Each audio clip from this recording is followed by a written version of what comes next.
Assalamualaikum warahmatullahi wabarakatuh. Alhamdulillahirabbil alamin. Wassalatu wassalamu ala sayyidina Muhammad wa ala alihi washabihi ajmain. Rabbi zidni ilma Allahumma anfa'ni bima 'allamtani wa 'allimni ma yanfa'uni warzuqni ilman yanfa'uni. Dipancarkan dari Jalan Masjid Silaturahim nomor 36 Kalimanggis, Cibubur, Bekasi, Radio Silaturahim dan Hasil Visual untuk Islam yang satu. Ikhwan akhwat yang dirahmati Allah Subhanahu wa taala, apa kabar Anda di malam hari ini? Kita berjumpa lagi di Ahad pekan ketiga di bulan September ini. Dimanapun Anda berada yang dapat mendengarkan siaran kami, semoga kabar Anda dalam keadaan sehat walafiat. Seperti biasa, Ahad pekan ketiga kami hadir dalam acara Bincang Pendidikan bersama Bapak Munif Hatib. Alhamdulillah narasumber kita telah hadir di studio. Assalamualaikum warahmatullahi wabarakatuh Pak Munif. Waalaikumsalam warahmatullahi wabarakatuh. Sehat Pak Munif ya? Alhamdulillah, harus sehat. Harus sehat. Ini di rakyat Indonesia berduka beberapa hari yang lalu Pak Munif ya. Ya. Ada satu orang yang menjadi ikon kecerdasan bangsa ini, gitu ya. Betul. Bapak bangsa, seorang tokoh dan juga mantan presiden ketiga Republik Indonesia, Bapak B.J. Habibie. Ya, ya. Kalau pemerintah sampai tanggal 14 kemarin itu berduka, bendera setengah tiang. Setengah tiang. Di tengah-tengah kedukaan rakyat Indonesia terhadap tokoh bangsa ini, sebenarnya banyak lagi ya yang menyebabkan duka rakyat gitu ya. Di samping masalah-masalah yang lain. Iya, iya. Ditambah lagi dengan kehilangan sosok B.J. Habibie. Ya. Kita mengikuti isu teraktual. Akhirnya di acara Bincang Pendidikan kemarin Ikhwan Awad saya usulkan kepada Pak Munif. Pak Munif gimana kalau misalkan kita angkat karena lagi aktual nih untuk mengenang juga salah satu tokoh pendidikan, bisa dikatakan tokoh pendidikan juga beliau Bisa, ya. bisa, B.J. Habibie, kita angkat satu topik mengenai beliau. Dan Pak Munif sudah menyiapkan gitu ya sebenarnya. Dan ini sudah kita share juga topiknya di malam hari ini. Bincang pendidikan kita adalah mengapa B.J. Habibie cerdas. Kita soroti meneladani kecerdasan spiritual dan teknologi B.J. Habibie. Nah itu yang akan kita bahas Pak Munif ya. Betul. Sebagai pembuka Pak Munif, kenapa kita mengangkat topik ini, dari Pak Munif sendiri bagaimana? Ya, terima kasih. Bismillahirrahmanirrahim. Assalamualaikum warahmatullahi wabarakatuh. Alhamdulillah kita bisa bertemu lagi ini. Jadi saya melihat Mas Angga, ini kalau catatan pribadi, di bulan September ini nambah satu lagi tokoh. Kita kehilangan tokoh sama-sama di bulan September. Yang pertama adalah almarhum Munir. Itu buat saya pribadi sangat merasa kehilangan. Dan sekarang bapak teknologi kita yaitu Bapak B.J. Habibie meninggal kemarin. Dan luar biasa ya, jadi trending di internet dan lain-lain. Nah, mungkin malam ini kita mau berdiskusi dari sudut pandang yang berbeda gitu. Meskipun ya tidak bisa melepaskan bagaimana almarhum Habibie ini kiprahnya di dunia politik sebenarnya. Tidak bisa. Saya kan tidak begitu menyukai politik Mas Angga gitu. Tapi tidak boleh buta politik kita gitu. Nah, saya mau mencoba menyoroti dari sudut pandang tentang intelligence gitu. Ya, tentang kecerdasan. Dan mudah-mudahanlah ketika kita meneladani seseorang yang sudah meninggal, kita ambil hal-hal yang baik, lalu kita share kepada banyak orang. Nah, mudah-mudahan ini jadi keberkahan. Dan mudah-mudahan ini juga menjadi doa buat almarhum ini di alam barzah. Gitu. Saya pernah membaca literatur Mas Angga, alam barzah itu gelap. Ada yang mengatakan siksa kubur itu sebenarnya ruh yang sangat merasa gelap gitu. Jadi bahasa Jawanya itu sumpak sudah itu sebetulnya. Tapi ketika banyak orang yang mendoakan, itu satu doa, satu Al-Fatihah itu seperti munculnya lilin gitu. Ada penerang. Penerang. Jadi ruh yang di dalam kubur itu tiba-tiba merasa tempatnya sangat luas dan lain-lain. Nah, mudah-mudahan lah malam ini kita bisa menghidupkan kembali gitu.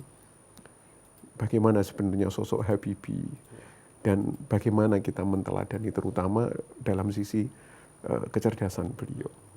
Nah, saya perhatikan Mas Angga, dari ketika meninggal sore hari itu kan jam 6, lalu langsung stasiun televisi sampai hari ini itu banyak sekali tokoh-tokoh yang pernah bertemu, pernah berhubungan dengan beliau itu saling menceritakan pengalaman-pengalamannya.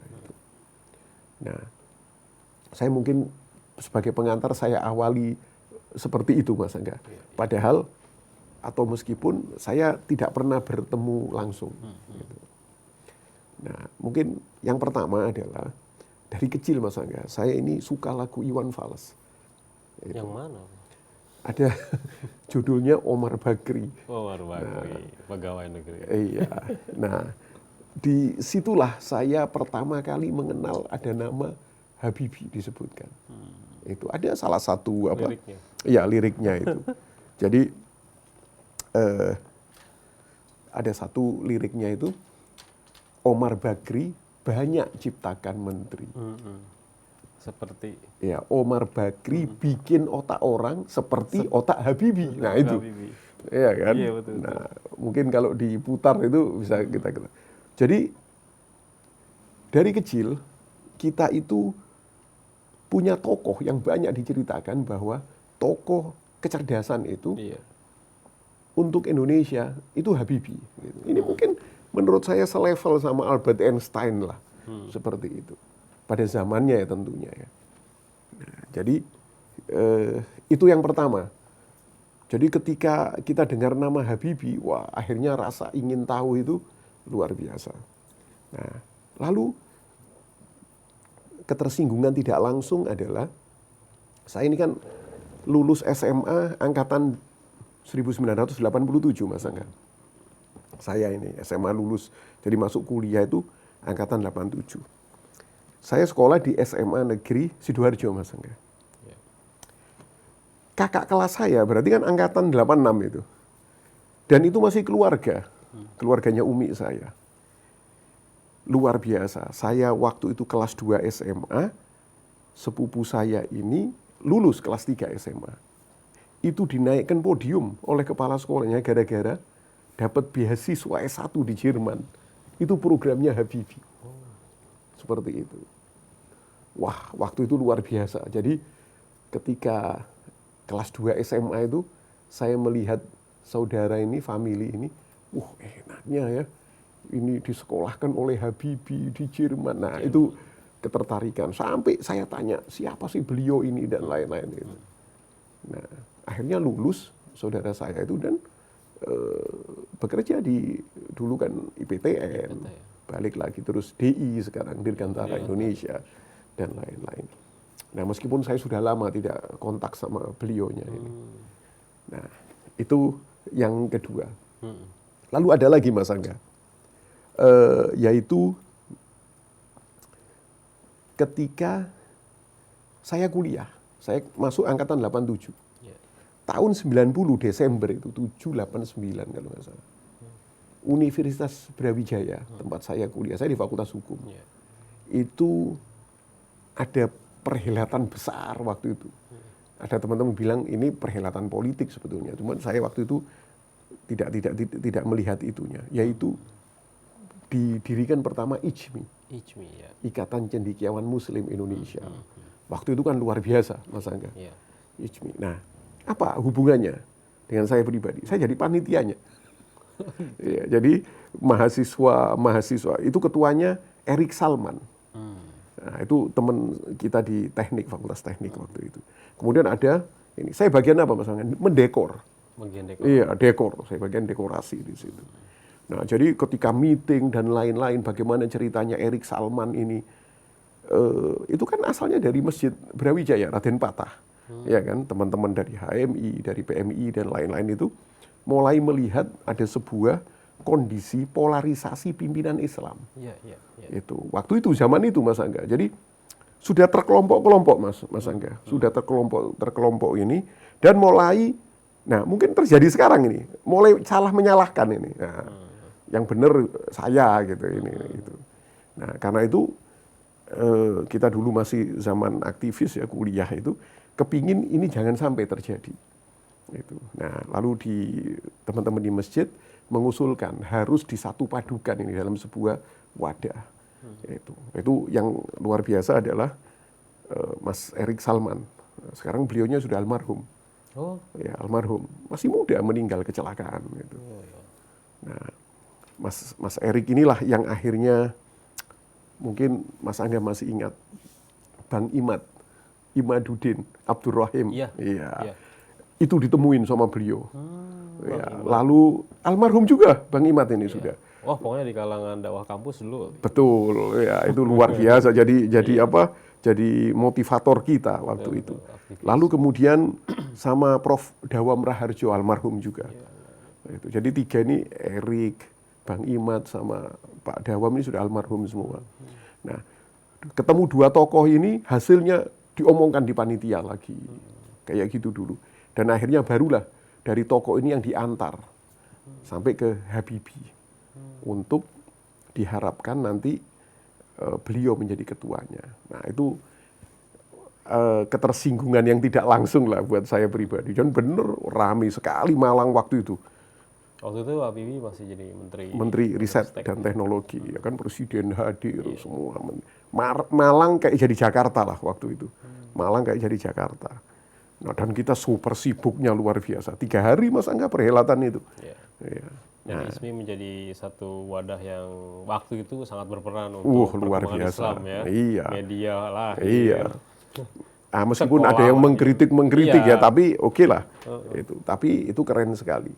Nah, dan ketersinggungan secara tidak langsung baru-baru ini Mas Angga. Maksud saya di tahun 2014. Di company saya yang di Surabaya itu kan selalu ada studi tour. Saya bawa guru-guru gitu. Awal pertama itu kunjungan ke Jepang, lalu ke Finlandia, lalu melebar Mas Angga. Nah, waktu itu 2014 itu ke Finlandia dan ke Jerman.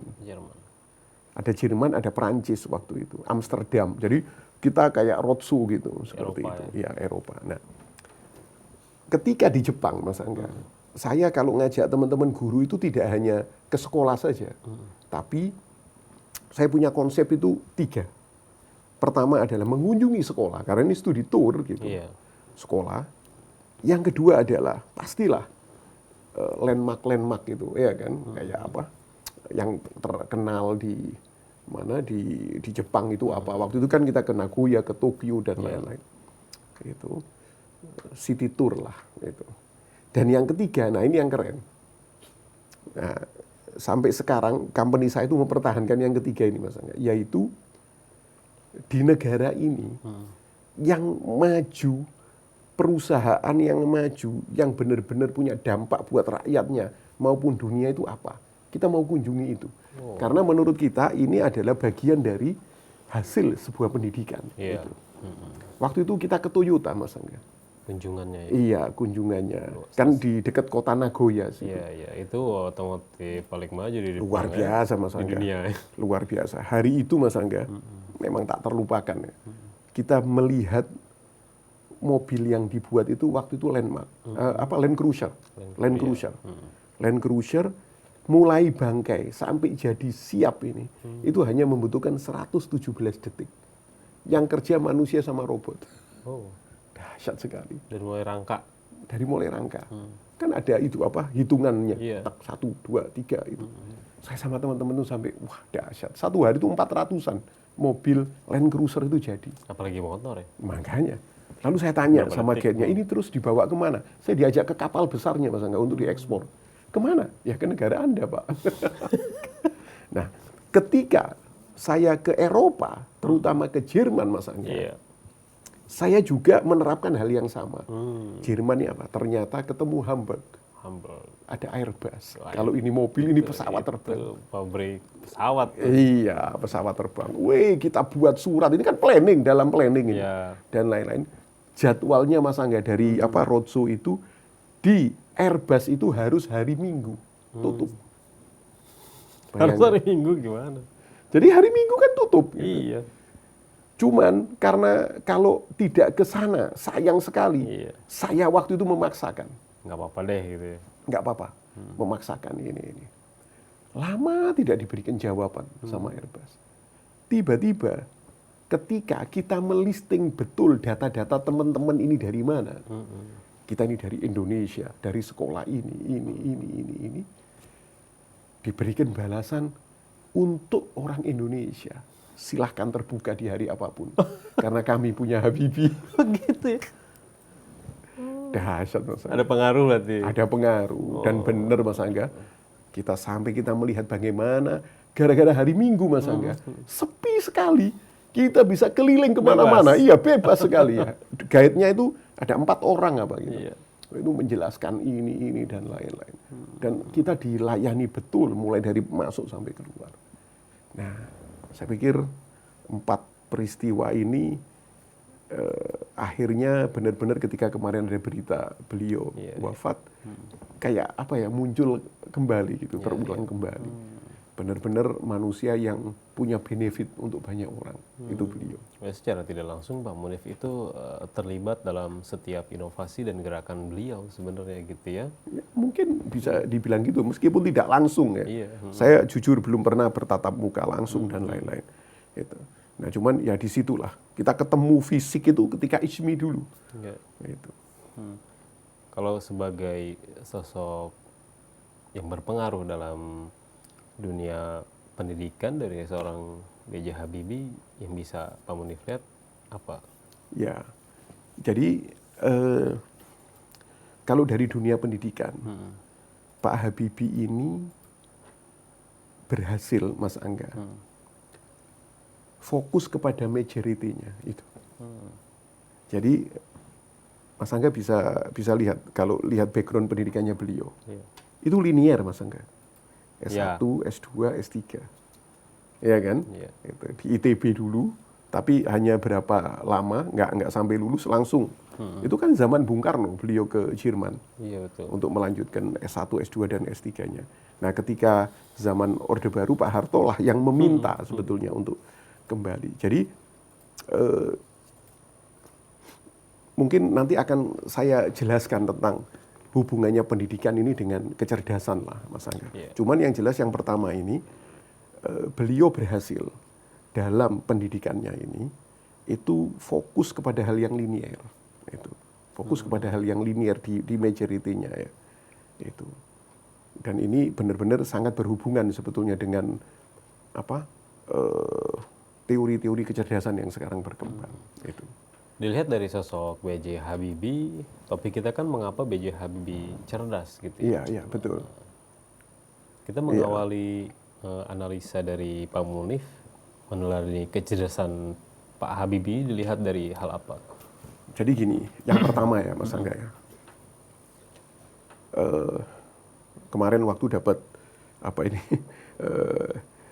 informasi dari Mas Angga untuk berbicara tentang Habibie. Itu saya coba belajar lagi Mas Angga. Ternyata dari beberapa referensi saya bisa membuat kesimpulan gitu. Yang pertama, Pak Habibie itu tokoh yang menurut saya itu teknokrat penerbangan sejati itu. Nah, ini hubungannya sama Mas Angga tadi bilang tentang bagaimana background pendidikannya. Itu.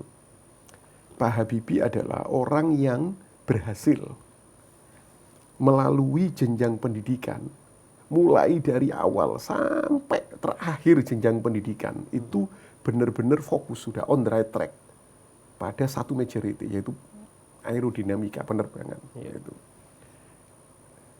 Rata-rata Mas Angga, kalau ada orang yang mulai dari kecil, ketemu passion-nya di bidang pendidikan, sampai terus itu benar-benar fokus seperti Pak Habibie. Rata-rata Mas Angga, coba perhatikan, tidak hanya orang Indonesia ya, semua. Pasti dia akan menemukan teori pada ujungnya. Menemukan teori, dan kita tahu, karena itu disebut seorang teknokrat penerbangan sejati, ada teori yang luar biasa kan, crack teori itu, atau apa namanya, faktor Habibie itu. Itu kalau Mas Angga lihat bagaimana sih teori crack itu, dahsyat sekali. Dari masa lalu Mas Angga. Jadi ketika pesawat ini pasti kan punya badan sama punya sayap kan. Nah, ini sudah jadi pesawatnya, sudah diproduksi banyak, baik oleh Boeing maupun oleh Airbus sebagai apa, industri maskapai yang paling bagus di dunia ini. Ketika dia take off sama dia landing, itu terjadi guncangan di sayapnya yang nempel di badan pesawatnya itu. Sehingga terjadi crack. Crack itu apa ya bahasa Indonesia? Retak. Keretakan. Itu, jadi, nah itu. Dari problem itu Habibie menyelesaikan dengan teorinya itu. Dan ternyata di dunia baru Habibie yang menemukan berhasil. Wah, kalau cerita itu panjang ya, mungkin tidak di lain itu. Jadi itu ada di YouTube-nya sampai 1 jam berapa itu, Mas Angga. Itu dengan berbagai macam bahasa Pak Habibie itu menjelaskan itu. Sudah. Nah, berarti tokoh yang berkaitan dengan linier ini, background pendidikan, itu bisa berhasil memunculkan teori. Itu bisa kita jadikan sebuah contoh, Mas Angga. Nah, bagaimana kalau sekarang? Jangan sampai anak kita masih tidak jelas ini. Itu masih tidak jelas. Saya bukan menyalahkan yang S1-nya. Saya sendiri S1-nya hukum. S2-nya baru ke pendidikan, ya kan? Itu.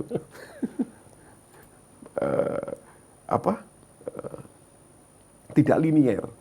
Tapi rata-rata orang yang linier itu pasti keren nanti menemukan teori. Itu menurut saya yang pertama. Nah, yang kedua, gara-gara linier ini, Pak Habibie menjadi tokoh yang visioner dan inovator. Apa buktinya? Sampai usia senjanya, dia masih punya visi yang sama. Lahir pesawat yang R80 sama anaknya itu, Ilham. Bayangin. Jadi di usia senja ini masih berkarya, Mas Angga, itu jarang orang tahu. Tapi saya pikir di kesempatan ini harus diberitahu, R80 itu pesawat itu. Dan yang dahsyat, Mas Angga, inovasinya dari teori itu, Pak Habibie itu ngumpulin 48 hak paten. Bayangkan, tidak ada orang yang punya hak paten sebanyak itu. 48 hak paten. Itu property right. Jadi kalau di ilmu hukum, Mas Angga, property right, hak milik intelektual itu ada 3. 1, hak cipta. Namanya copyright. Itu. Yang kedua adalah hak paten. Dan yang ketiga adalah hak merek. Itu. Biasanya maju tidaknya kualitas pendidikan sebuah bangsa itu diukur dari 3 ini. Seberapa banyak? Iya. Itu. Biasanya kalau hak cipta itu berkaitan dengan karya-karya cipta, buku, ya kan, musik, lagu dan lain. Tapi kalau paten itu adalah sebuah SOP, prosedur. Kayak misalkan ada orang menemukan penggiling padi yang utuh, nah itu bukan hak cipta namanya, tapi hak paten. Nah, dari satu teori ini, Pak Habibie karena benar-benar visioner dan punya kemampuan inovasi yang luar biasa, lahir 48 hak paten di dunia penerbangan dipakai. itu. Sampai sekarang NASA memakai dan lain-lain. Itu. Saya punya literaturnya, Mas Angga, datanya 48 itu apa saja. Cuman ya saya juga enggak ngerti itu, pusing.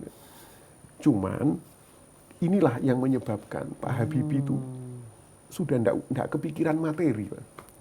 Itu. Karena kalau orang sudah punya satu hak cipta saja atau hak paten, itu biasanya sudah masalah materi itu sudah selesai. Iya kan? Dan itu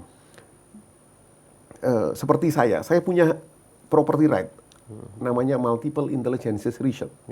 Nah, itu di hak ciptakan di Depkumham itu, Mas Angga. Itu di surat itu, Mas Angga, waktu saya baca detail,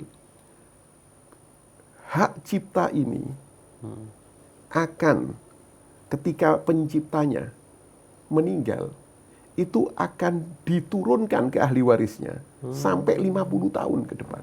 Hak ciptanya. Hak ciptanya, bayangkan. Itu. Nah, Berarti itu baru satu. Itu baru satu. Ini 48 ya kan. Dan 48 kan beda dengan kalau saya menciptakan alat riset namanya multiple intelligences research dari teorinya Howard Gardner. Saya tidak menciptakan teori multiple intelligences, tapi saya mengembangkan teori itu. Kalau Pak Habibie menemukan teorinya dan mengembangkan menjadi hak paten. Murni, itu 48. Nah, ini dampak dari itu tadi Mas Angga, yang linear itu tadi. Passion itu ternyata bisa melahirkan banyak hal inovasi. Luar biasa. Itu. Nah, karena itu saya masih menganggap bahwa jenjang pendidikan terutama di perguruan tinggi itu harus linear, Mas Angga. Iya. Itu dan sekarang kan kampus masih memegang itu gitu. Masih memegang itu. Tidak bisa loh jadi profesor kalau tidak linear. Tidak. Ya, beda kalau honoris causa ya. Beda itu. Nah, jadi itu Mas Angga. Yang kedua ini Mas Angga, iya kan. Nah, sosok Habibie ya. Yang ketiga, nah ini dari referensi, kita harus akui. Jadi tokoh politik dan demokrasi. Itu harus kita akui. Nah, masa-masa sulit itu. Saya waktu itu jadi dosen politik Mas Angga. Jadi kita sangat ngikutin itu 98, 99. Berbicara politik, semasa beliau jadi presiden banyak yang mencaci ya. Iya, luar biasa. Jadi tapi saya tambahin di sini tokoh politik dan demokrasi yang humble. Humble itu penuh kelembutan. Itu. Bayangkan Mas Angga. Yang pertama ya, yang sempat saya catat ini. Beraninya Pak Habibie ketika menggantikan Orde Baru, Pak Harto. Dia memasukkan demokrasi di Orde Baru. Memblurkan ini. Gitu. Kan orang banyak, apalagi yang nggak suka waktu itu, ini ya tetap Orde Baru. Gitu. Tapi dia dengan beraninya, waktu itu Pak Harto masih hidup, memasukkan demokrasi. Apa itu? Satu, yang jelas kelihatan, kita panen sampai hari ini Undang-Undang Kebebasan Pers. Nah itu. Dahsyat itu. Buat insan pers itu seperti luar biasa. Pahlawan. Karena Ilyas menyampaikan gitu di beberapa betul. Itu. Acara lalu. Kebebasan hak asasi manusia. Itu. Banyaknya membebaskan tahanan politik ya. Lembaga-lembaga independen mulai dibentuk. Kayak Komnas HAM dan lain-lain. Nah, lalu yang dahsyat apa? Pemilu dengan multi partai. 48 partai masanya. Iya kan, sebelumnya kan cuma 3 itu, dan itu partai-partai pemerintah sebenarnya. Kayak main catur gitu sudah ditentukan itu. Ini luar biasa. Ada lagi yang saya catat, otonomi daerah itu di masa Habibie. Kan. Bagaimana Habibie ingin menjaga keutuhan NKRI ya. Luar biasa. Karena itu ada cerita juga katanya kalau misalkan otonomi itu tidak diberikan oleh Habibie, wah kasus seperti lepas itu akan banyak. Luar biasa. Bayangkan semua local wisdom yang ada di daerah-daerah itu terpusat ke Jakarta kan. Iya kan? Seperti itu. Tapi oleh Habibie itu dikat itu memasukkan demokrasi ke zaman Orde Baru. Itu dalam waktu singkat loh Pak Munib. Makanya, 1 tahun 5 bulan. Kalau bukan dengan orang cerdas tuh kayaknya susah. Meledak di kepalanya. Betul ya, susah ya. Itu.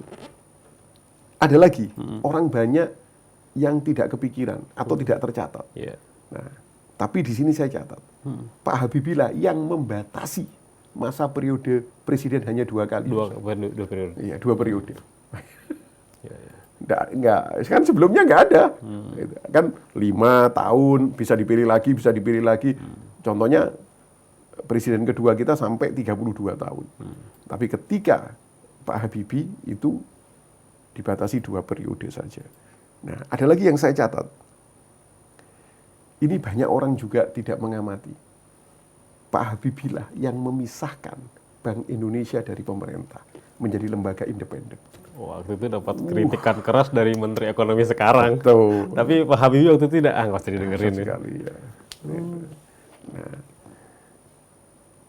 lalu humble-nya Mas Angga sebagai seorang politikus ketika sidang istimewa, kalau kita waktu masuk ke sidang, semua anggota-anggota MPR pada saat itu bukan memberi aplaus atau berdiri, tetap duduk Mas Angga dan mengejek. Itu kita lihat di TV Mas Angga. Bayangkan, dan beliau santai, senyum sambil melambaikan tangannya. Beliau memiliki ketenangan yang luar biasa. Itu humble. Saya pikir tidak kalah sebelum bertanding. Iya, itu. luar biasa. Yang terakhir, ini sebagai politikus dan demokrat, sejati menurut saya. Selesai ketika ditolak, bertanggung jawabnya. Kan ditolak itu gara-gara Timur Timur sebetulnya. Itu. Padahal buat Timur Timur, wih ini dahsyat, Pak Habibie pahlawan ya kan. Oh pahlawan. Iya. Tapi terakhir kan ada jembatan Habibie. Iya. Itu ada jembatan Habibie. Seperti di Batam itu, ya kan. Wah zaman Habibie otorita Batam kan dahsyat itu, Mas Angga. Dan yang paling benci, saya waktu itu melihat kan kita masih senang di kajian sosial politik ya.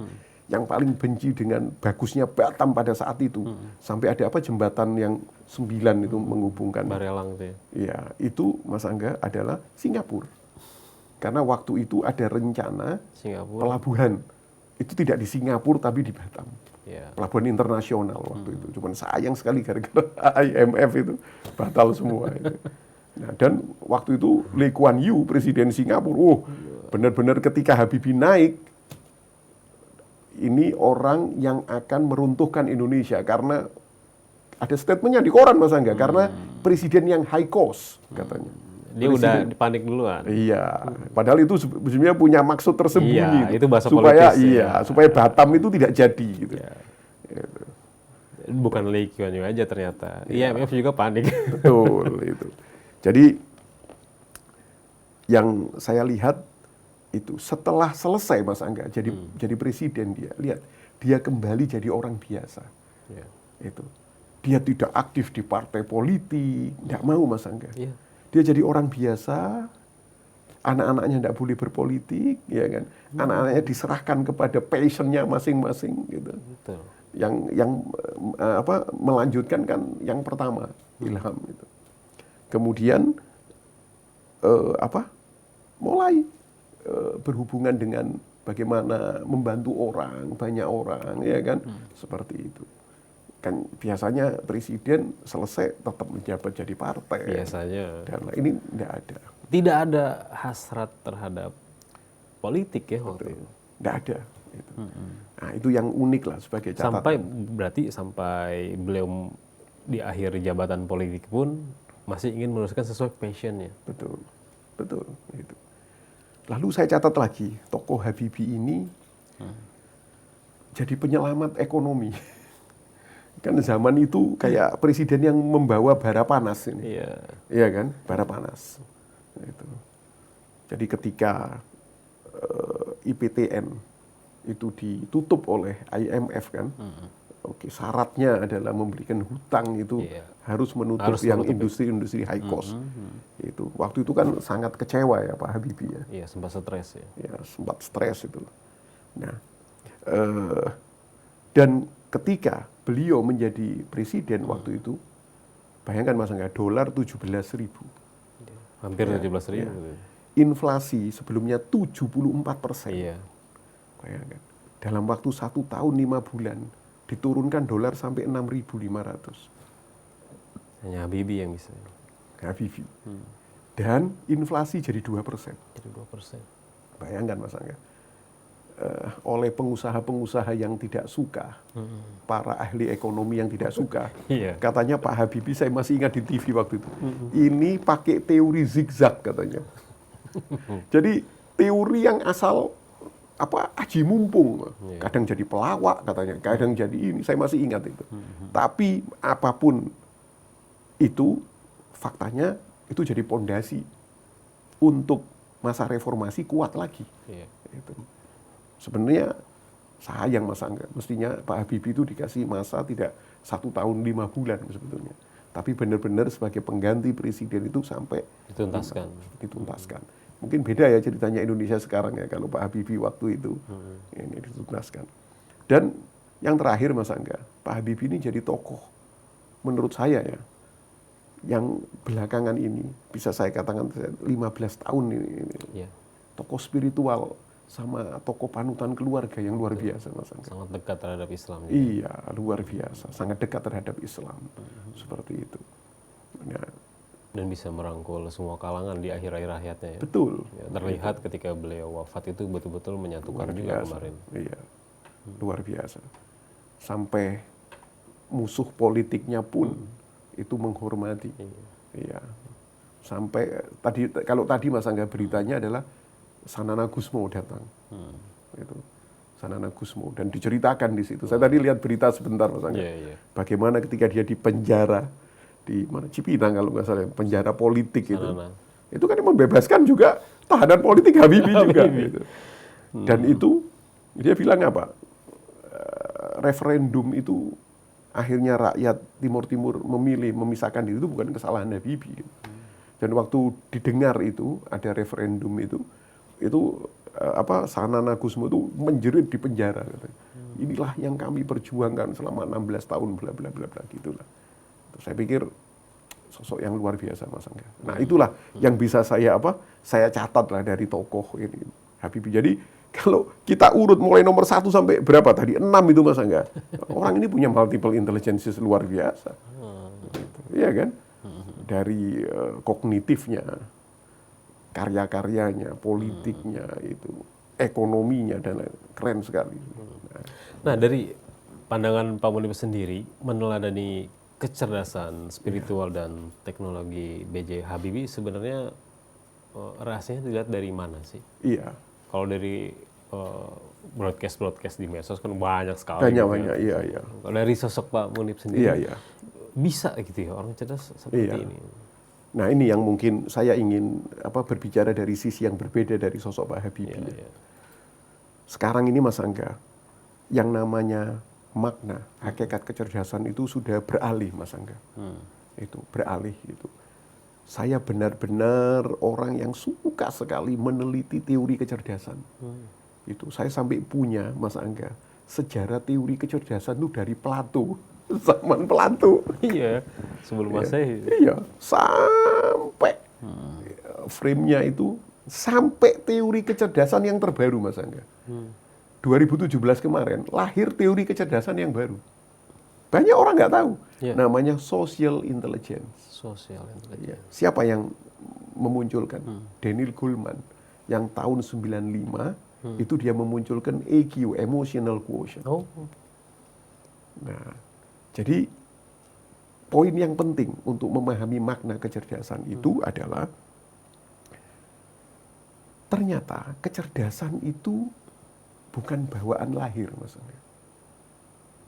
Itu. Jadi kadang-kadang ada orang yang cerdas, lalu dikatakan oleh lingkungannya, ya sejak lahir. Nah, itu. Sejak lahir udah cerdas. Ya.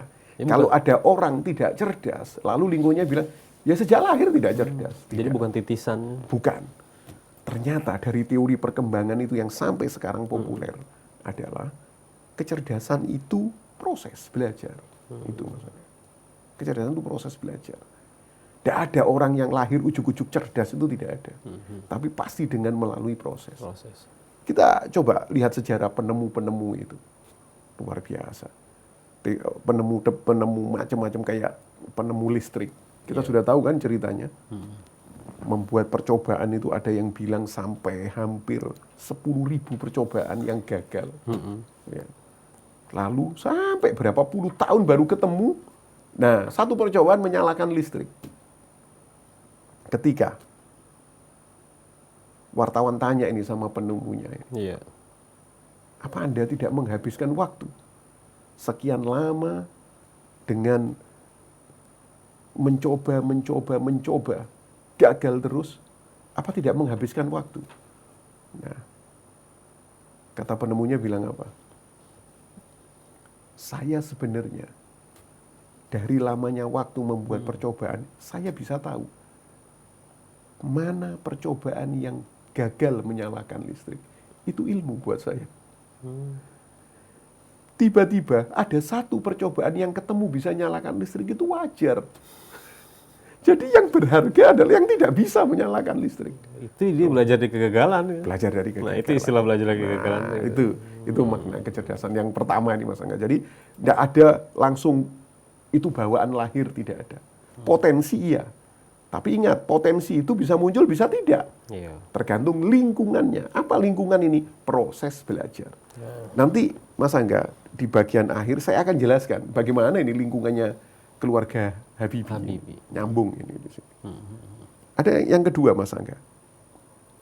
Ternyata zaman sekarang sudah tidak berlaku konsep kecerdasan tunggal itu. Ya, kecerdasan tunggal adalah kecerdasan yang biasanya hanya diwakili dengan angka, Mas Angga. Yeah. Itu sudah tidak berlaku sekarang. Kalau kita sebagai orang tua, kita sebagai guru tahun 2019 ini masih menganggap anak pinter itu gara-gara angka-angka, percayalah itu salah. Orang yang pinter itu yang pinter ngitung, orang yang pinter itu bisa matematika. Ya, itu. Kecerdasan tunggal.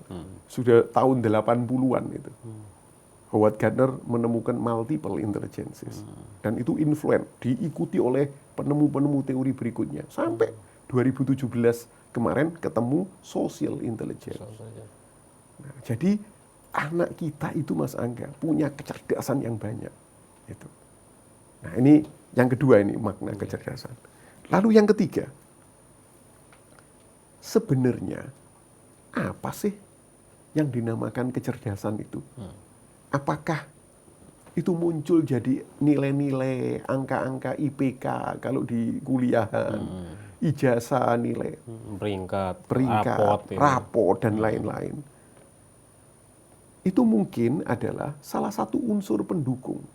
Tapi Profesor Dr. Howard Gardner yang menemukan teori multiple intelligences itu mengatakan kecerdasan anak kita itu bisa kita pantik dari habit, kebiasaan. Kebiasaan itu apa, Mas Angga? Perilaku yang diulang-ulang, itu kebiasaan. Yeah. Nah, karena kebiasaan anak kita atau kebiasaan manusia ini luas, oleh penemu teorinya ini dibatasi. Kebiasaan akan apa? Dua hal. Saya selalu bilang sama teman-teman guru atau orang tua, inilah dua kaki dari kecerdasan. Yaitu kebiasaan anak kita menciptakan produk-produk baru yang punya nilai budaya. Kreativitas. Inilah yang memunculkan nanti ciptaan, paten, dan lain-lain. Itu kecerdasan. Dan yang kedua, kebiasaan anak kita menyelesaikan masalahnya sendiri. Problem solving. Jadi Mas Angga, kalau sekolah, kalau di rumah, guru dan orang tua memberikan kesempatan anak kita, waktu, untuk dua hal yang besar ini, kreatif sama problem solving, cerdas itu.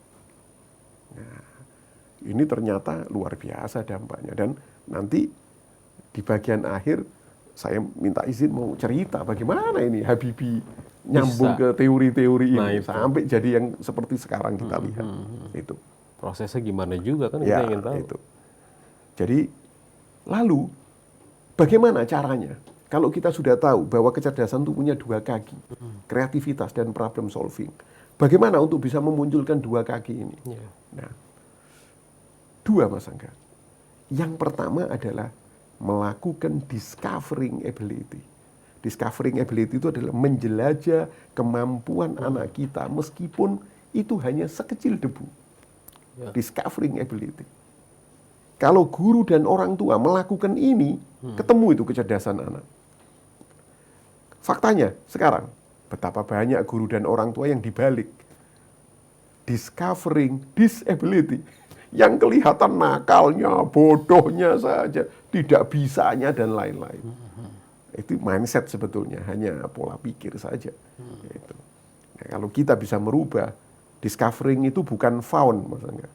Kalau found itu kan menemukan. Yeah. Kalau tidak menemukan ability, kemampuan anak kita, biasanya kalau found itu tutup buku, sudah stop. Tapi kalau discovering itu hari ini tidak ketemu besok. Besok tidak ketemu lusa. Yeah. Nah, jadi itu. Yang kedua, Mas Angga, adalah kalau sekolah dan rumah ini, kalau tadi melakukan discovering ability, yang kedua adalah bagaimana sekolah dan rumah menjadikan anak kita ini the right man on the right place. Yeah. Menempatkan anak kita sesuai dengan tempatnya. Apa ini? Passion. Passionnya. Passion itu senyawa antara bakat dan minat. Berarti itu diawali dari rumah dulu. Iya. Apakah rumah sudah menjadi the right place? Dan Betul. orang tuanya apakah sudah menjadi the right man? Betul. Nah, kadang-kadang, ya mohon maaf ini Mas Angga. Orang tua, ini bicara di rumah ya, kepingin anaknya seperti dia. Minimal seperti harapannya. Itu. Ya. Ada orang tua yang gagal jadi dokter. Kepinginnya anaknya yang jadi dokter. Sudah. Padahal anaknya tidak punya passion di situ. Nah itu, saya sampai bilang setiap parenting, sudahlah, anak kita ini bukan kita. Kalau ada yang sama passionnya dengan kita sebagai orang tua itu wajar, itu keturunan. Tapi kalau berbeda, jangan dipaksa, ditarik-tarik agar sama itu. Itu sumber problem nanti. Gitu. Ya, sampai orang tua jadi wrong man in the right place. Iya.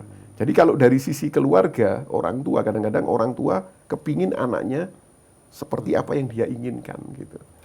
Nah, tapi kalau dari sekolah, the right man on the right place ini dahsyat Mas Angga. Problemnya ini problem yang saya bilang dahsyat ini apa? Sekolah itu kayak mesin pencetak batu bata Mas Angga. Anak yang punya potensi beragam kecerdasan oleh sekolah dicetak dalam bentuk, pola, dan warna yang sama semua. Semuanya harus. Nah, kita punya problem padahal ada dua cara menerapkan kecerdasan ini. Nanti saya akan cerita bagaimana proses Habibie ini antara discovering ability sama the right man on the right place-nya. Tapi kan ada yang mengistilahkan sekolah menjadi pabrik kecerdasan, itu ternyata kurang tepat ya? Kurang tepat. Pabrik kecerdasan. Iya, sekolah itu menjadi fasilitator pemantik bakat dan minat siswanya. Itu fasilitator aja. Gitu. Nah, lalu ada lagi Mas Angga. Ternyata kecerdasan itu dinamis. Nah, ini.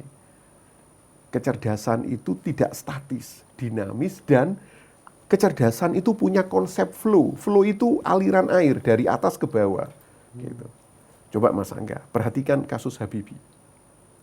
Ketika ketemu kecerdasan Habibie yang ditunjang oleh rumah akademisnya, S1, S2, S3-nya, sampai akhirnya dia menemukan sebuah teori yang keren sekali, maka flow. Flow adalah keberhasilan, kecerdasan ini, kesuksesan ini, itu ngalir. Ngangkat kecerdasan-kecerdasan yang lain. Itu. Lihat tadi, di sesi yang awal tadi, saya ceritain Habibie, tokoh inovator, ya kan? Lalu ada politikus, lagi. Ini ada lagi, ketemu lagi, sampai ke spiritual dan lain-lain. Itu flow ya? Gitu. Jadi Mas Angga, kalau ada anak kita, bukan malaikat anak kita, Habibie juga bukan malaikat, pasti ada kelemahan-kelemahannya. Selain punya kelebihan, anak kita juga begitu. Saya selalu bilang sama orang tua, kalau kita tahu kelebihan anak kita dan kita tahu kelemahan anak kita, maka caranya bagaimana?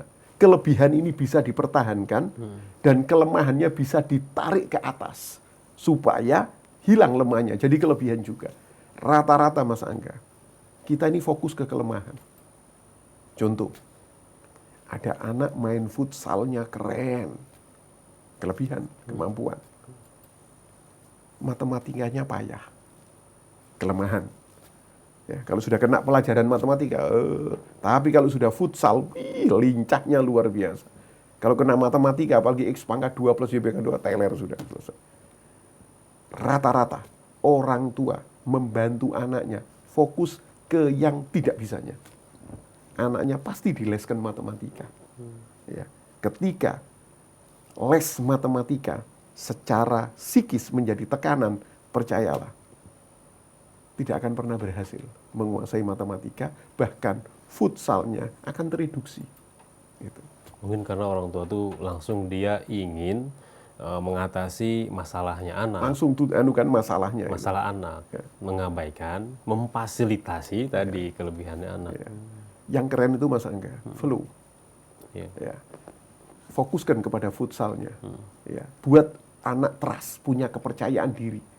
Kalau dia bisa, nanti itu akan ngalir Mas Angga. Ngalir ya? Iya, kepercayaan dirinya dapat. Bisa jadi awal dari kita memfasilitasi bakat itu, problem itu akan terselesaikan oleh ketika passionnya udah ditemukan. Betul. Anak kita akan bilang apa? Aku harus belajar matematika. Itu dalam dirinya sendiri, namanya self image.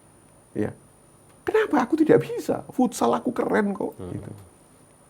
Maka orang tua tinggal memantik saja terus minatnya. Itu nanti dapat. Banyak kasus-kasus Mas Angga yang saya alami sama siswa-siswa saya yang seperti itu jadi. Gitu.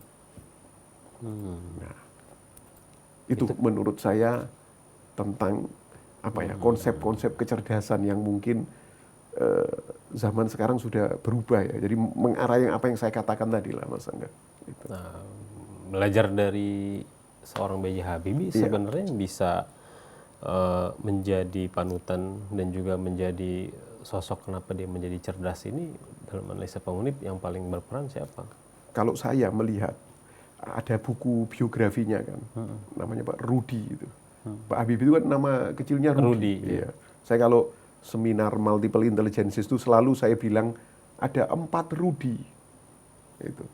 Rudi Habibie, wah itu keren, punya kecerdasan logika matematikanya. Yeah. Gitu. Terus ada lagi olahraganya, kinestetisnya, Rudi Hartono. Ini 4 Rudi. Terus ada lagi saya lupa, Rudi yang potong rambut itu. Potong rambut. Rudi siapa itu? Lalu yang tukang masak ada Rudi juga. Ya, Rudi. Iya. Rudi. Rudi itu. Keren Rudi Sejaro ya. Rudi Hadisu apa ya? Yang ada kan sampai Rudi ada punya brand dia. Betul. Oh iya. Oh iya. Itu. Nah, masa kecil Habibie ini yang dipanggil Rudi ini. Dan yang orang yang punya peran adalah ayahnya. Ya. Bapak Alwi Habibie. Jadi orang tuanya ini kalau kita baca biografinya kan dia kerja di dinas pertanian. Yeah. Masa kecil Habibie ini. Nah, jadi Habibie ini sejak kecil selalu diajak sama orang tuanya untuk melihat bagaimana orang tuanya bekerja. Luar biasa. Ketika di sebuah keluarga atau di sebuah sekolah, anak ini ditarik ke kondisi nyata, faktual. Percaya sama saya. Habibie kecil ini, kalau kita baca di bukunya, anak yang benar-benar terus bertanya. Bayangkan. Jadi, nggak bisa diem. Ini kenapa? Kok bisa begini? Ini kenapa? Kok bisa begini? Ini kenapa? Kok bisa begini? Bagaimana rasa ingin tahu yang besar Rudi Habibie kecil ini oleh ayahnya dilayani, Mas Angga. Itu. Jadi ayahnya memunculkan pantikan minat dengan apa? Ngajak Habibie. Itu. Di buku itu, Mas Angga, ketika ayahnya itu memberikan tumpangan pohon, 2 pohon mangga, kalau kita cangkok bahasanya atau stek, masih ingat, itu Habibie kecil, Rudi Habibie kecil ini tanya sama ayahnya. Itu di buku itu ditulis, Mas Angga. Itu. Tapi ini kok, ini apa namanya? Itu. Ya kan. Yang dahsyat adalah bagaimana cara menjawab ayahnya. Nah, ini yang menjadi pantikan-pantikan selanjutnya. Pak Alwi itu menjawabnya, Mas Angga, dengan memberikan jawaban global dan sederhana. Global dan sederhana. Tidak pernah Habibie kecil ini diberikan jawaban yang detail. Tapi ini supaya yang bawah buahnya besar, yang atas buahnya manis. Jadi nanti buahnya yang bawah itu banyak dan rasanya manis yang ini. Jadi dikawinkan, namanya stek, sudah selesai. Habibie kecil tanya lagi, kalau gagal gimana? Ya kalau gagal nyari pohon yang lain lagi.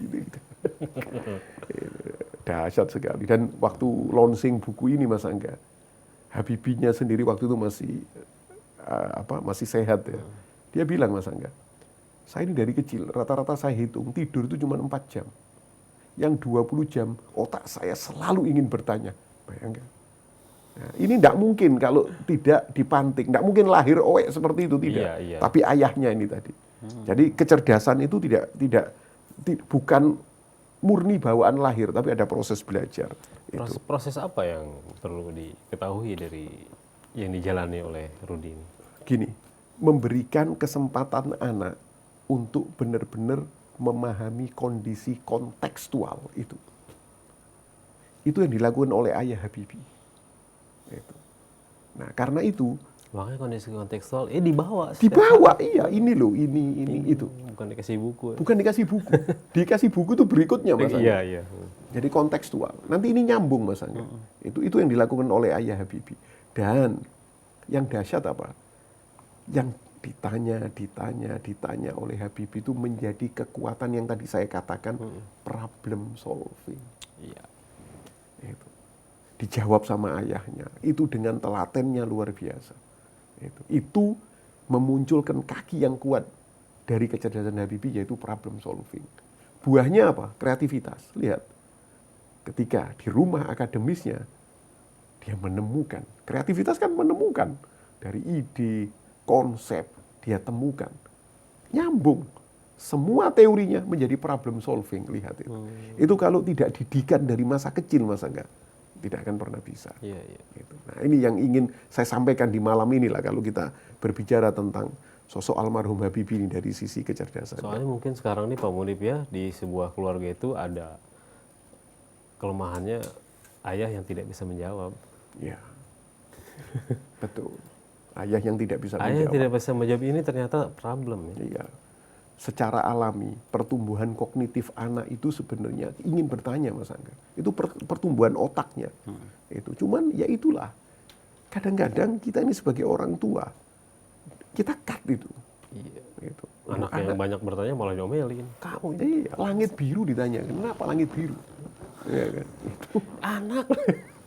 Nah, kalau kita tidak bisa, orang tua ini kalau punya anak usia dini lah, saya pikir harus memahami bagaimana dia cara menjawab pertanyaan itu. Iya. Pak Alwi mengajarkan nama kita mestinya. Dia bagaimana menjawab yang global sama yang sederhana. Karena jawaban yang global itu memantik rasa ingin tahu berikutnya. Itu. Baik. Pak Munib memang ada beberapa poin lagi, tapi kita jeda dulu ya. Ya, betul. Tidak terasa ini udah Luar biasa. hampir 1 jam nih kita dari tadi bicara ini ya, topik kita luar biasa. Dan Iwan Ahwat, kami mengundang Anda untuk bergabung, silahkan sampaikan pertanyaan ataupun komentarnya silahkan ke nomor WhatsApp Rasil di 0811 1999720. Atau Anda bisa berdialog langsung dengan Bapak Munif Khatib di nomor telepon Rasil 0218451512. Anda bisa bertanya seputar tentang topik yang kita bahas, mengapa B.J. Habibie cerdas, meneladani kecerdasan spiritual dan teknologi dari seorang B.J. Habibie. Kami akan segera kembali.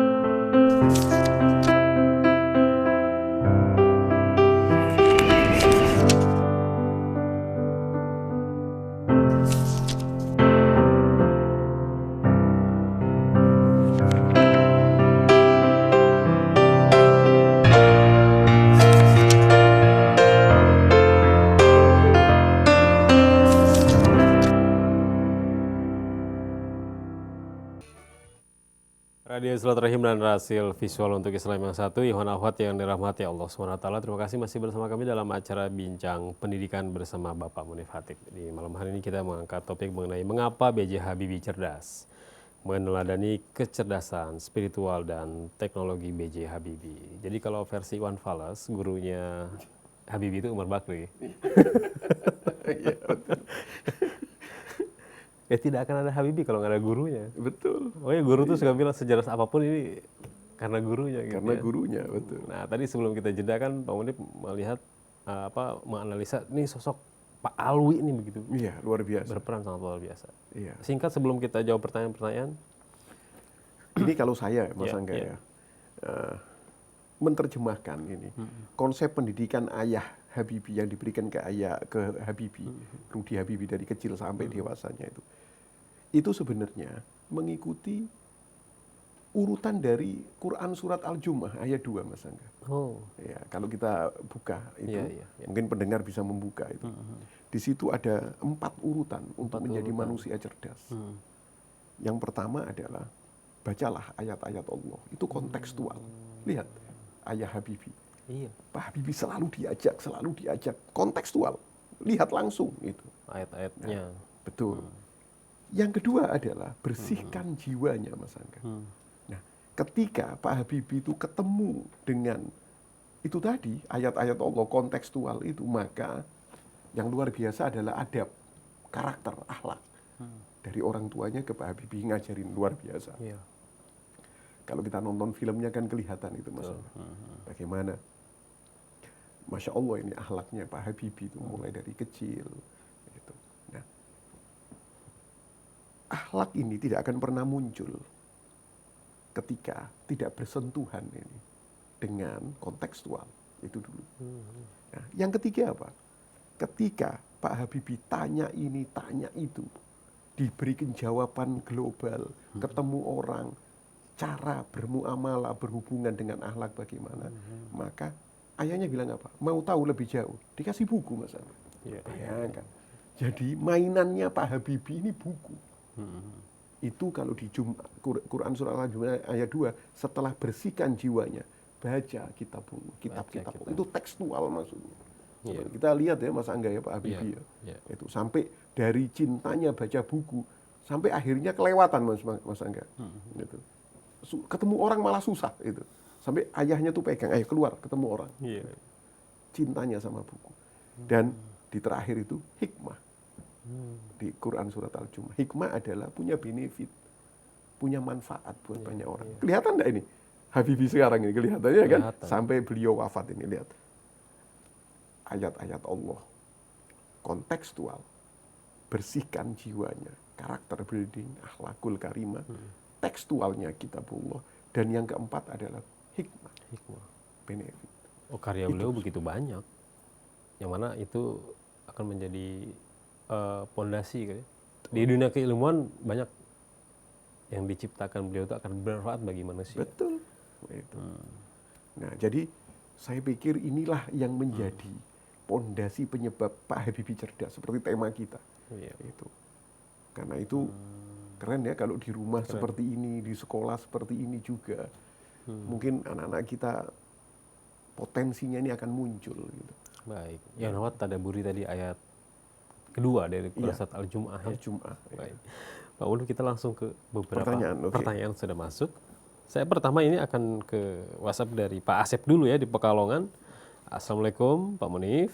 Saya memandang Pak Munif ini sangat berhasil menafsirkan kecerdasan Pak Habibie kepada pendengar. Ini kalau ada 7 langkah menjadikan anak secerdas Habibie, kira-kira apa saja Pak Munif langkah-langkah versi Pak Munif? Versi saya. Udah dibatasi 7 lagi ya. 7 lagi. Iya. Kalau menurut saya 1, ini kan 7 ya, jadi 1 langsung aja. Paradigma dulu gitu. Paradigma bahwa anak kita bagaimanapun kondisinya, mereka adalah juara, mereka adalah masterpiece. Allah tidak pernah memproduksi produk-produk gagal. Itu dulu. Itu langkah pertama.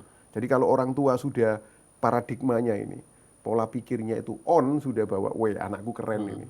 Nah, itu luar biasa, nanti kelanjutannya akan oke gitu. Tapi kalau sebaliknya sudah di-off-kan ini paradigmanya, lah anakku problem ini. Nah, itu biasanya. Terus yang kedua Mas Angga, karena ini harus 7, saya hitung aja. Yang kedua adalah kita harus sepakat, ini masih paradigma, anak kita bukan kita. Itu. Ini maksudnya ketika anak kita kemampuannya itu beda dengan kita sebagai orang tuanya, it's okay gitu. Nah, yang membuat anak kita itu nanti akhirnya susah sekali untuk punya profesi yang profesional seperti Habibie itu ketika kita paksakan gitu. Kan talkshow beberapa 2 bulan yang lalu saya sempat ada informasi kan, penelitian dari Kompas, 87% mahasiswa baru salah jurusan. Dan itu terbanyak karena disuruh orang tuanya milih jurusan yang tidak sesuai dengan passionnya. Oke, jadi yang kedua itu. Nah, lalu yang ketiga Mas Angga, kita ini harus memahami bahwa anak itu punya kecerdasan yang banyak, tidak tunggal. Itu. Tunggal adalah kita selalu mengidentikan anak cerdas itu dengan nilai-nilai hasil tes di atas kertas atau dengan kastanisasi mata pelajaran. Itu. Jadi mata pelajaran itu ada kastanya. Ada kastanya. Kasta raja itu matematika. Tidak kasta semua sama. Itu olahraga. Ya. Itu. Yang paling kasta bawah kesenian. Gitu. Dahsyat, padahal itu sudah tidak berlaku sekarang. Itu berarti sudah itu 3. Lalu yang keempat, Mas Angga, kalau kita mau anak kita cerdas seperti Habibie, beri kesempatan anak kita untuk kreatif. dan kesempatan untuk menyelesaikan masalahnya. Itu tadi, kreativitas dan problem solving. Seperti itu. Yang kelima, pantiklah bakatnya. Bakat itu bawaan dari Allah. Iya. Jadi internal. Gitu. Jadi potensi ini Mas Angga bisa muncul, bisa tidak. Pantik. Gitu. Harus kayak benih, harus disirami gitu. Bisa benih tidak muncul sebagai tunas, apalagi jadi pohon besar, bisa karena tidak disirami. Iya. Gitu. Atau disirami dengan air keras ya. Waalaikumsalam sudah. Gitu. Pantik juga minatnya. Betul. Nah, lalu yang keenam adalah yang keenam. Kalau anak kita sudah menemukan passionnya tadi, gabungan antara bakat dan minat, tugas kita sebagai orang tua adalah mensupportnya, mendukungnya. Ayolah kita sebagai orang tua kerja mati-matian banting tulang, itu untuk mendukung itu anak kita. Itu. Nah, kalau 7 langkah ini kan dibatasi 7, itu dilakukan oleh kita, percayalah anak kita nanti akan happy bener gitu. Di sekolahnya ngadepin mata pelajaran dan lain-lain itu sangat mudah gitu. Nah, dan satu lagi Mas Angga, kalau itu kita lakukan, anak kita akan punya senjata trust, kepercayaan diri bahwa aku bisa. Nah, itulah mungkin. Baik. Selanjutnya saya ke WhatsApp dari Ibu Nugroho di Kemayoran. Assalamualaikum warahmatullahi wabarakatuh. Assalamualaikum warahmatullahi wabarakatuh. Pak Munif, kalau di hari tua ini kita pelupa itu kenapa ya Pak Munif ya? Kemana perginya kecerdasan kita itu loh Pak Munif? Tua pelupa ya? Iya, kecerdasannya hilang kalau udah udah tua ya. Iya. Jadi pikun mungkin ya. Iya.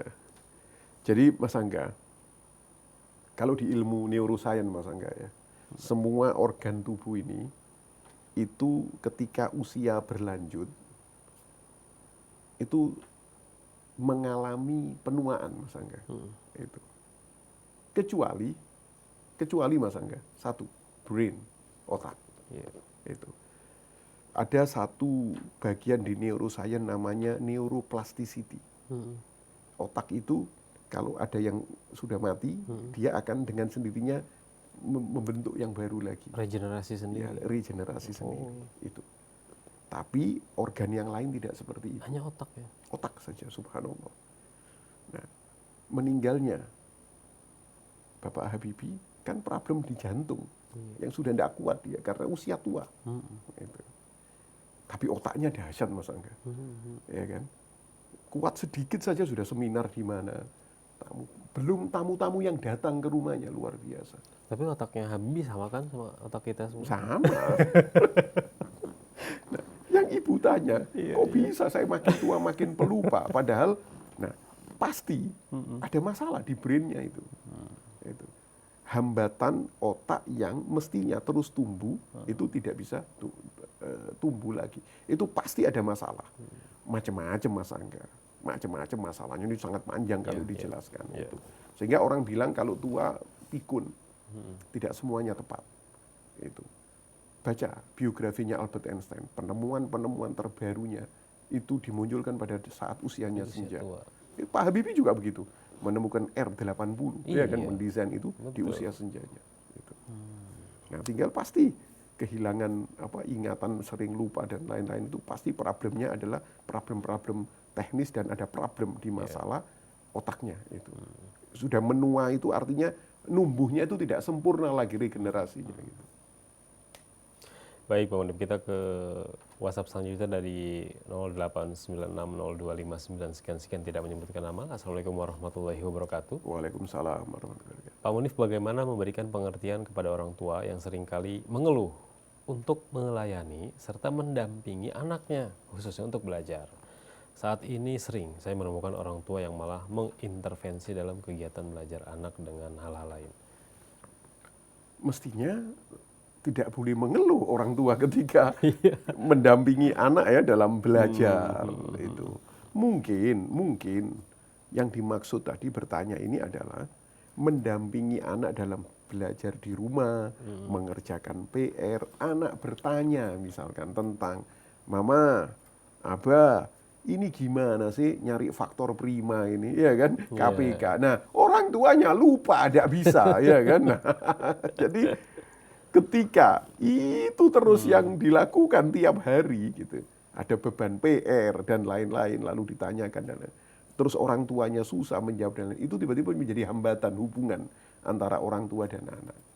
Tapi percayalah Mas Angga, kalau di rumah, bisa ndak belajar di sekolah itu adalah membangun hubungan antara orang tua sama anak yang berkaitan dengan sekolah. Maksud saya, sudahlah berhenti materi-materi kognitif itu di rumah. Sayang. Gitu.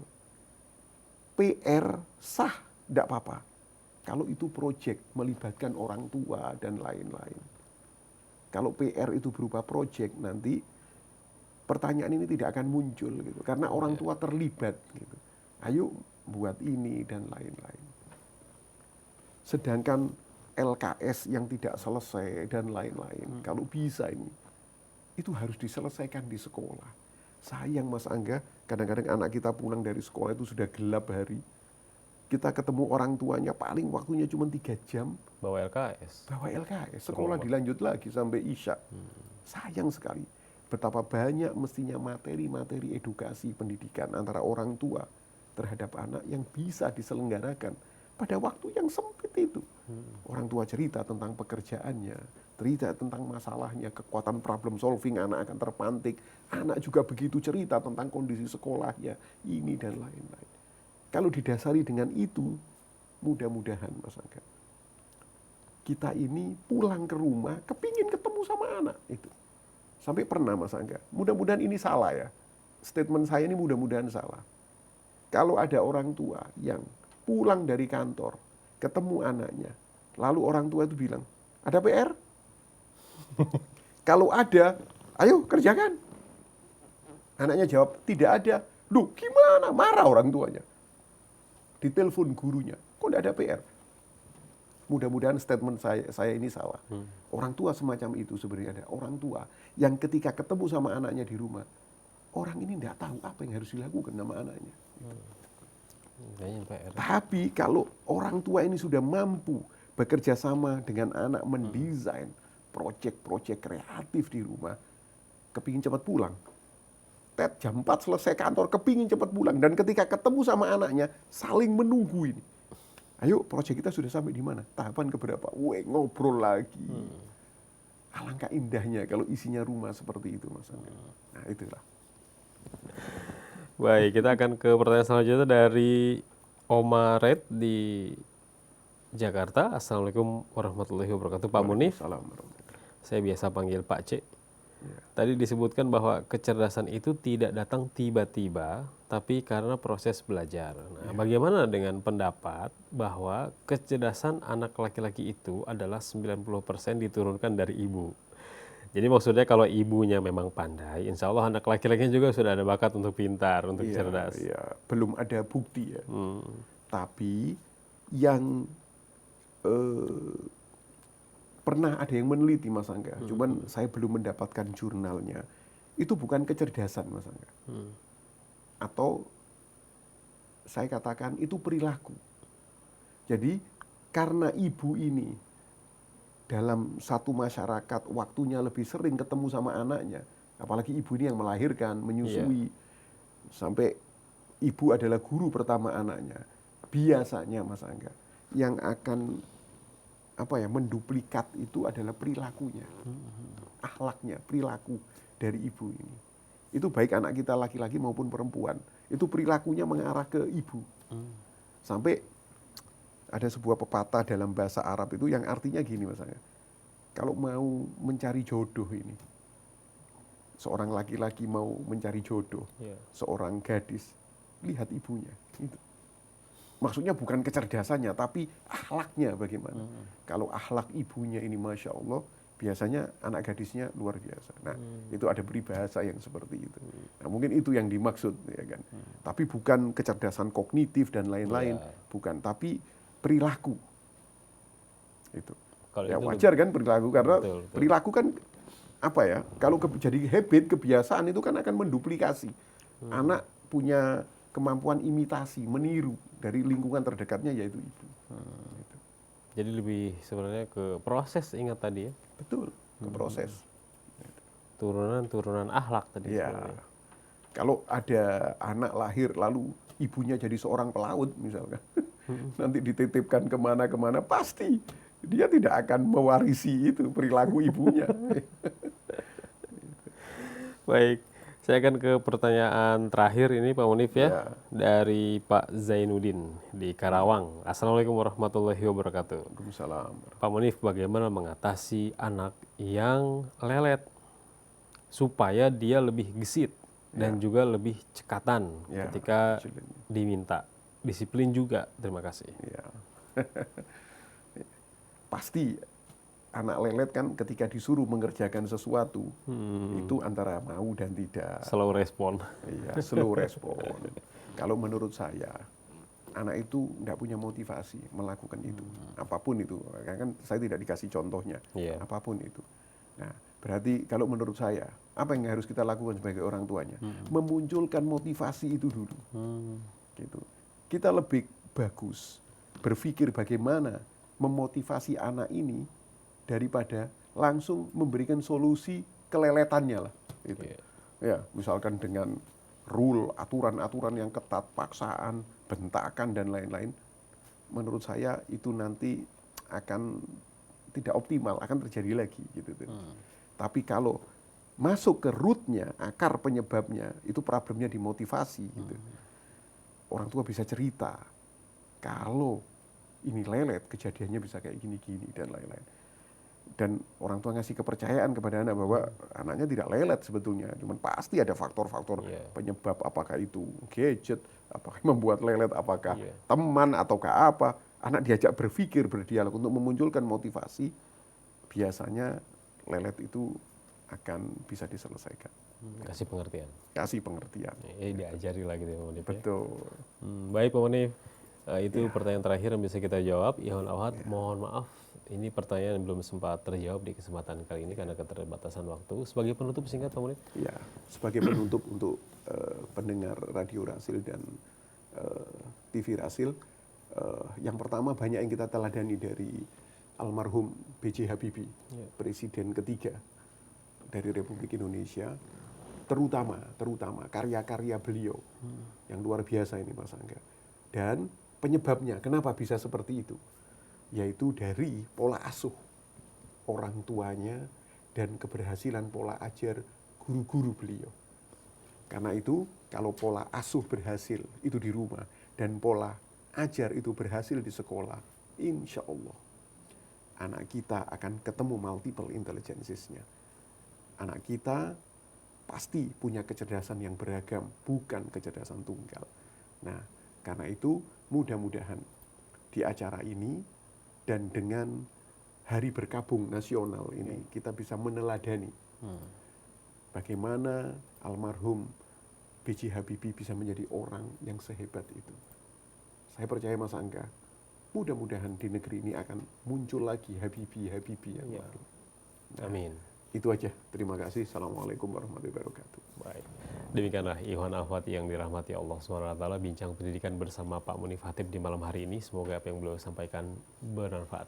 Terima kasih banyak Pak Munif telah hadir. Sama-sama. Insya Allah kita siaran lagi bulan depan ya. Ya, Dan juga Ihwan Ahwat, terima kasih telah bersama kami. Jangan lupa simak selalu bincang pendidikan bersama Bapak Munif Hatib setiap hari Ahad malam pekan ketiga setiap bulannya.